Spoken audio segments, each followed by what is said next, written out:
the collapse of the world and the chasm of things.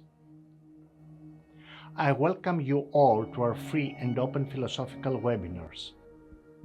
I hope I live up to your expectations, as this effort is but an experiment for me too, an experiment with thinking and dialogue, as in a series of seminars over the years apart from specialized lectures, that is conferences or universities.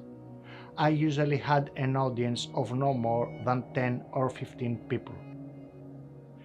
What I wish to achieve through these webinars is set a process of shared thinking in motion, which will be created through the questions and comments you can make, and I will try to answer in a concise way by creating more episodes and broadening the range and the initially planned topics, as my goal is a cell of creative thinking and liveliness that people really need today.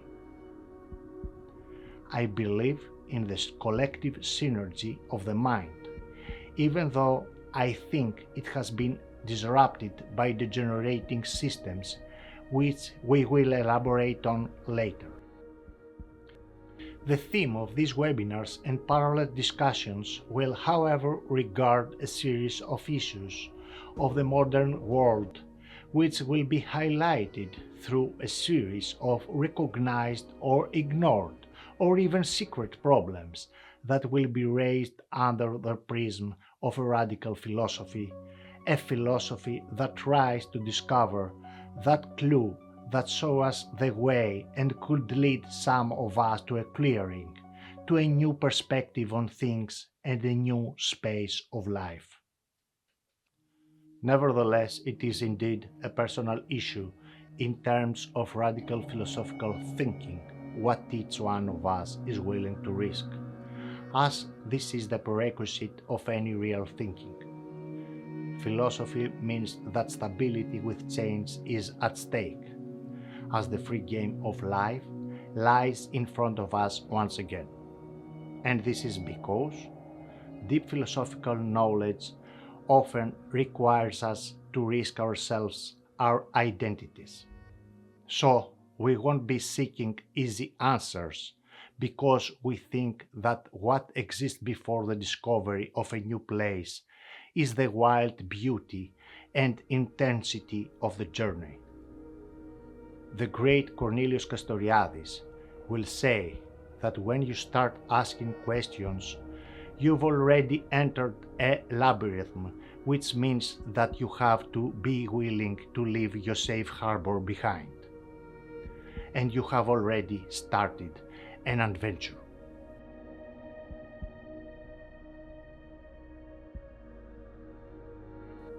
But if we are talking about philosophy, the first question we should logically raise is that of knowledge itself.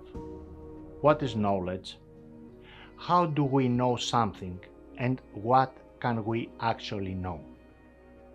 This persistent question, however, is terrifying today, as knowledge, when seeking the image of itself in the mirror, sees in the face of humans a scene of horror. In fact, the question of the current radical philosophical becomes even more relevant, perhaps exactly because of this. So, first of all, what I invite you to consider as we are delving into knowledge in this first introductory webinar is the horrific face of modern humans, a face that is captured on the body of our culture. This phase will be posed here as a de facto observation without specific justification, without entering an analytical process of proving the aforementioned claim. What I will just display in a somewhat non-commercial and quite brief way is the surface of a series of symptoms of this horror, of an extreme state. Mention that state is a term here, that leads to the collapse of the world, a state that is depicted on the mechanical processes and the automations that produce it. This first seminar will be based on some of Baudrillard's views, which I will combine with the groundbreaking views of Deleuze and Guattari. In the next seminars, there will be elements from other independent, distinct, and original viewpoints. Be careful, as the rain of ideas and concepts will fall heavy, with small drops of calm close to the eye of the storm. It would be advisable for you to write down some concepts on a notebook, as for purely functional purposes you will need a basis so that you can grasp the important points. Gradually, by going into the depths of the new worlds that will open up to us through the thinking process that will slowly develop, you will realize that there is a deep request in all this, a request challenge that we will definitely have to face.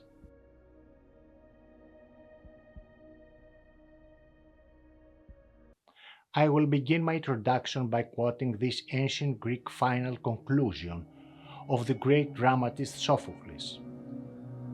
Many are the ills, and the worst of all is the human. As I have analyzed elsewhere, Sophocles and Aristophanes clashed with the foundation of the ancient Greek world and even those of Greek philosophy.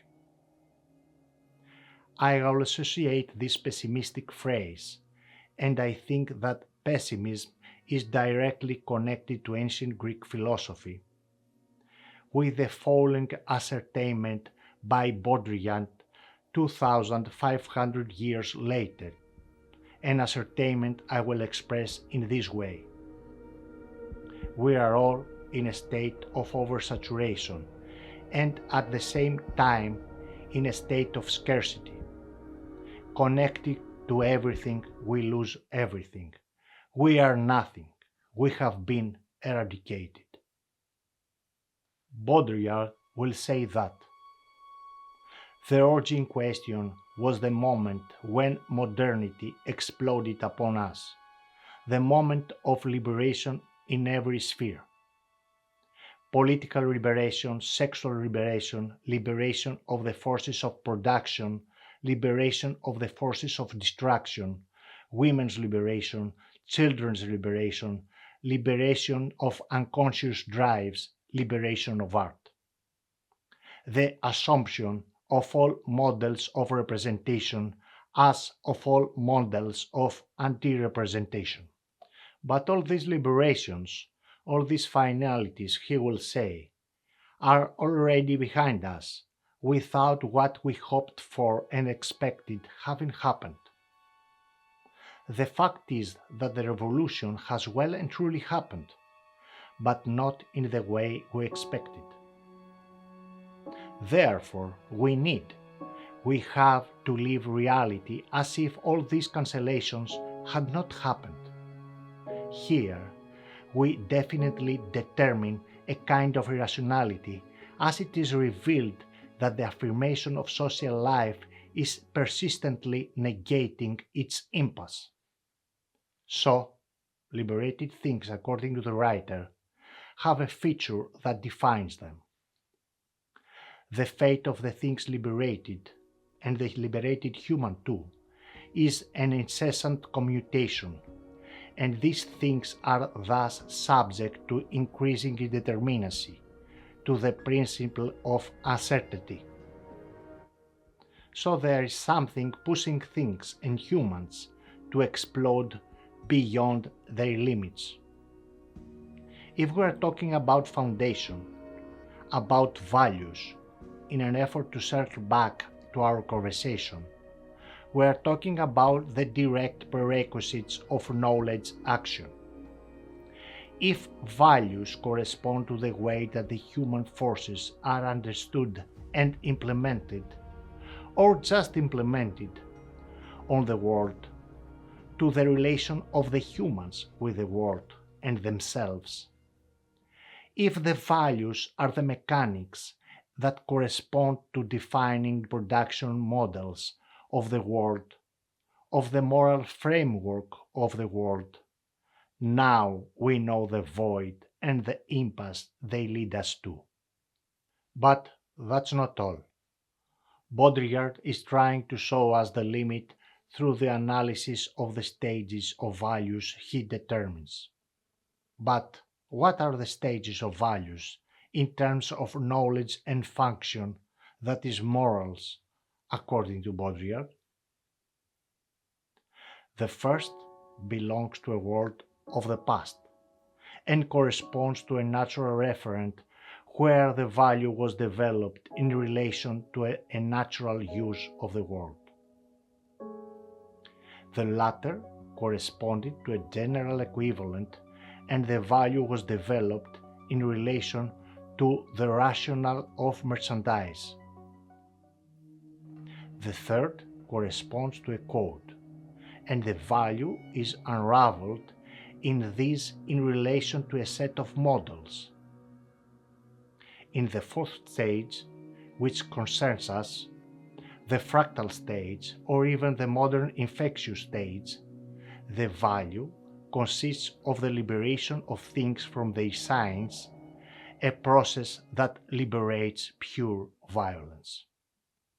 Baudrillard says, when things, signs, or actions are freed from their respective ideas, concepts, essences, values, points of reference, origins, and aims, they embark upon an endless process of self-reproduction.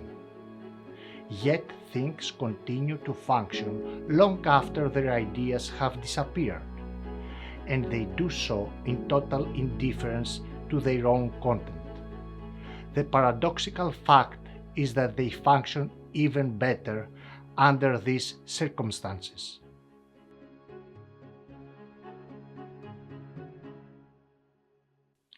But let's go a bit deeper in the boundaries of modern capitalism. Modern capitalism is a world that remains within the framework of its constitution, of that capital that is nothing but a force of unconditional expansion that requires every barrier to be broken down, thus removing today as a barrier its own obsolete meaning by inventing axioms that are composed in its automatic and constant growth until its final collapse, a collapse that does not scare capitalism because it does not see it, as it is a blind force. This force that composes it, however, is not just money or technology, but behind all its main mediums, it's that same deep paranoid primal principle that is reproduced as a force of expansion and violence on nature, a metaphysical though material principle that incorporates the aforementioned definitions of destruction within the formation of the state in which it functions and expresses itself. But what is that state in which it is expressed? Let's mention it briefly. The state itself, local or global, as a product of that force, claims and realizes the dominance of this power as a polarized and hierarchical ontological state, which it forms itself as it is that medium that incorporates the indirect purposes of this destruction within the mechanisms of organization and function of the social production itself and the organization of its violence. Furthermore, politics in this state is the institutional space of production of the application of this axiomatic system, trying with code to decode any other natural flow by establishing systems, producing institutions like education, and new tools of codification and composition of the structures of the world in ever more analytical and automated connected networks. Secondly, the interconnected rigid institutions and technologies. The way structures social oppression are established today is through the diffusion of the biological into the mechanical tool and information network. The mechanical is the new muscle, the information is the new mind, as though intelligence were artificial. The biological and inferior inert matter of the human, already worn out by the thousand-year-long religious faith and scientific authority of the Enlightenment, non-autonomous and persecuted from everywhere, needs to be diffused inside them. Everything is centrally united through feedback, commandeering the biological energy flows into the circuits mind of informatics and the muscles of the machines, transferring their energy from the peripheries of a mega machine towards the configuration centers of destruction, so that they can then reproduce a new wider circle of destruction. In these centers that are always expanding, we're all connected. For instance, social media get the feedback of laws and symbolically configure the system through the techniques of transmitting data, violently maneuvering and disrupting the biosocial circuits.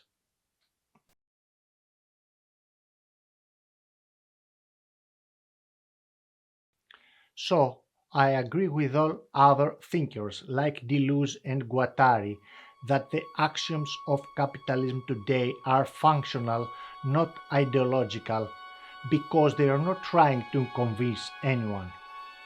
They regard only the semiotic form of capital as the composition of the world and its components, production and consumption. Capitalism composes, at least so far, and codifies energy biological flows within axioms of composition. And with them it promotes psychocognitive connection to the mind as well as sensory and functional responses to the body. And the axioms compose its restricting boundaries each time. That said, the limitation of axioms today in the global system, according to Deleuze and Guattari's theory, is nothing but the totalitarian tendency of the state, of the capital. Fascism, as a specific and extreme case of totalitarianism, is composed across another totalitarian tendency, a tendency that appears as a given and healthy positivity, with what it calls freedom, diversity, choices, elements that eventually are a biopolitical strategy, a term coined by Foucault, a strategy that is combined with the training and the smooth connection of body and mind to the capital, through the machines and networks, with robotics and information. This tendency is, however, composed through the enlargement of a non-explicit intersocial war that aims, among other things, to the digital disruption of bodies, which in the past, even if they were mutilated, they remained whole, a disruption presented as progress. But which are these flows we mentioned?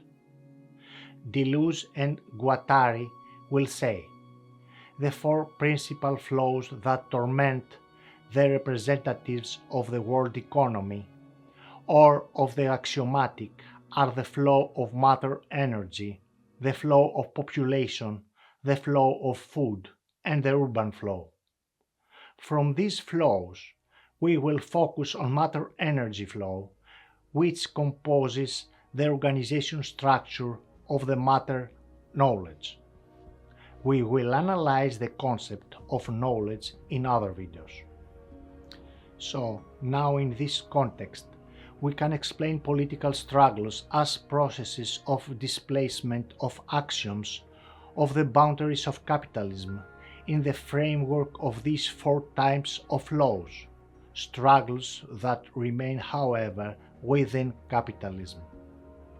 There are, of course, even now, conscious or unconscious revolutionary flows, even if they are contaminated, flows that totally challenge the fundamental components of the totalitarian model, forces that demand its fundamental axioms to be doubted. These are the discords, the parasites of the system. But if the current system has reached its limits, that means that beyond the opposing discords and the non-integrated flows, its own forces are being extended as impossible proposition of the system, as forces that attempt to overcome it through the enlargement of all matter-energy flows, for example, consumption as destruction, the expansion of the cognitive, the biological as destruction. This system is organized in such a way so that it can outflank any resistance, moral, physical. There is the modern totalitarian model.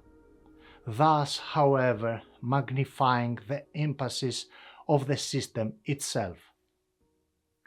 These forces that, due to the enlargement, cannot be stopped as they are established on the cognitive models and functions they produce, which then take root into the biopsychosocial bedrock of the modern human, which they distort, causing today not the collapse of the system, but the collapse of the world.